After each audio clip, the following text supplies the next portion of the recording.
आपले सर्कलमध्ये जेवढे बापू साहेब सगळे कार्यकर्ते आहेत सगळे इथं बसलेले आहेत. आम्ही बऱ्याच सकाळचं मला वाटतं 9 वाजेपासून सगळेजण इथं आलेले आहेत. आता झाला असं आम्ही इथं बसायचो आणि त्यांनी तिकडे गड आपले फोडायचे असं व्हायला नको, म्हणून मी डायरेक्टली आमचे शायनाथ भाऊ बेडके यांना विनंती करतो की आपण 2 मिनिटं या ठिकाणी बापूंचा स्वागत सत्कार झालेला आहे, आपण भावना व्यक्त करून नंतर डायरेक्टली बापूसाहेब आपल्याशी संवाद साधतील. सर्वांना माझा जय महाराष्ट्र. आपण सर्वांनी मला मंगेश भाऊसोबत सदैव बघितलं असेल, नसं बघितलं तर मी सर्वांना परिचय करून देतो. माझं नाव सायनाथ बेडके, मी शौत्याचं आहे. मी या ठिकाणी बापूला या ठिकाणी सांगू इच्छितो, बापू ही निवडणूक जिल्हा परिषदची आमच्या बोडद बाजार गटातली अतिशय या ठिकाणी 3 ठिकाणी या ठिकाणी डिवाईड झालेली आहे.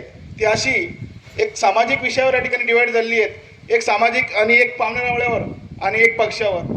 एक पक्षाचा नेता आहे तो घरोघरी सांगत फिरत आहे की आपल्या पक्षाला या ठिकाणी मोठं करायचं आहे म्हणून मला निवडून द्या, आणि एक आमचे पाहुणे आहे ते घरोघरी सांगत फिरत आहे की पाहुण्यारावळ्याची राज या ठिकाणी राखा.